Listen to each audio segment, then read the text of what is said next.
আসসালামু আলাইকুম। এটার কাটিং ভিডিও কিন্তু আমি আপনাদের দিয়েছি। চলুন আজকে এটা সেলাই করব। তো সেলাই পুরোটাই দেব। তো টুকরো কাপড়গুলো ১ম এ আমি জয়েন করে নিয়েছি। জয়েন করার পরে হচ্ছে গিয়ে চলে আসছে ২৮ ইঞ্চি। এখানে হচ্ছে গিয়ে ৪ পাট আছে, ২ ভাঁজ করা আছে, এর লং আছে ২০ ইঞ্চি। যতটুকু কাপড়ে আসছে ততটুকুই করে নিয়েছি। এরপরে হচ্ছে উপরে একটা পট্টির কাপড় দিয়ে দেব। যেহেতু আমাদের এখানে কাপড় কম ছিল এজন্য একটা সাদা কাপড়ের পট্টির কাপড় এখানে দিয়ে দিয়েছি। সাদা কাপড় না থাকে কালো কাপড় দিয়েও পট্টির কাপড় নিয়ে নিতে পারেন। তারপর হচ্ছে পুরোটা এভাবে সেলাই করে নেবেন। সেলাই করার পরে এভাবে ভাঁজ দিয়ে আঙুল দিয়ে চেপে, চেপে এটাকে উল্টা করে নেবেন উল্টা পাশে। উল্টা পাশে নেওয়ার পর এখানে সামান্য একটু ধরে ভাঁজ দিবেন। ২-৩ সুতা ধরে এখানে ভাঁজ দিয়ে, দিয়ে পুরোটা সেলাই করবেন। আমার মনে হয় সবথেকে সহজ জামা সেলাই মনে হয় এই জামাটাই বেবিদের। মানে যে একদম পারেন না সেও কিন্তু পারবেন এটা সেলাই করতে। এর জন্য আমরা রাবার নিয়েছি ১ ইঞ্চি। এর হচ্ছে চওড়া নিবেন, বডি যা থাকবে সেখান থেকে ১ ইঞ্চি কম নিবেন। কারণ রাবার কিন্তু টানলে বলে। এর থেকে বেশি নিলে কিন্তু জামাটা লুজ হয়ে যাবে। তো বডি এখানে ২৪ ছিল।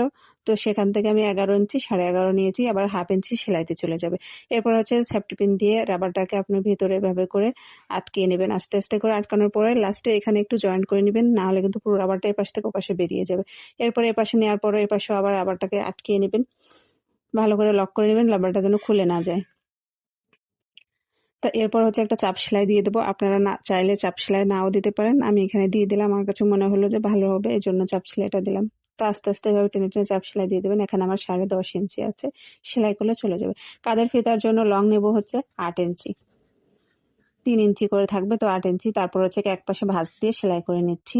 এরকম ২ টায় কাপড়ে সেলাই করে নেবেন। এরপর হচ্ছে কুচিটা হাতার কুচিটা এভাবে করে দিয়ে দিচ্ছি বড় সেলাই দিয়ে। এরপরে কুচিটা দেওয়া হয়ে গেলে এই কাপড়ের মাঝখানে একটা পয়েন্ট করে তারপর হচ্ছে হাতা মাঝখানটা দিয়ে এভাবে বসিয়ে এই পার্টটা দিয়ে তারপর হচ্ছে গিয়ে সেলাই করে নেবেন। পুরোটা এভাবে সেলাই করে নেবেন। একটু ধৈর্য ধরে যদি ভিডিওটা দেখেন না, আপনিও কিন্তু খুবই সুন্দর ড্রেসটা আপনার বেবির জন্য, আপনার আত্মীয়স্বজনের বেবি যারই আছে তার জন্য কিন্তু তৈরি করতে পারবেন। তো এভাবে করে ২ টা হাতা রেডি করে নিতে হবে। হাতাগুলো কিন্তু দেখতে সেই সুন্দর।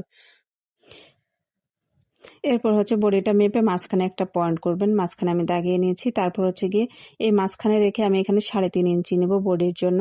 এপাশে থাকবে আপনার ১.৫ ইঞ্চি ২ সুতা, ওপাশেও ১.৫ ইঞ্চি ২ সুতা। কারণ এই রাবারটা টানলে কিন্তু বলে, তো তার জন্য আমি এখানে ৩.৫ ইঞ্চি নিয়েছি। এই ড্রেসটা হচ্ছে ৪ থেকে ৫ বছর বাচ্চার বেবির জন্য। তারপর হচ্ছে এটা এভাবে উল্টা করে সেলাই করে নেবেন। আমি দুটোও কিন্তু সেলাই করে নিয়েছি, একটা দেখিয়ে দিয়েছি।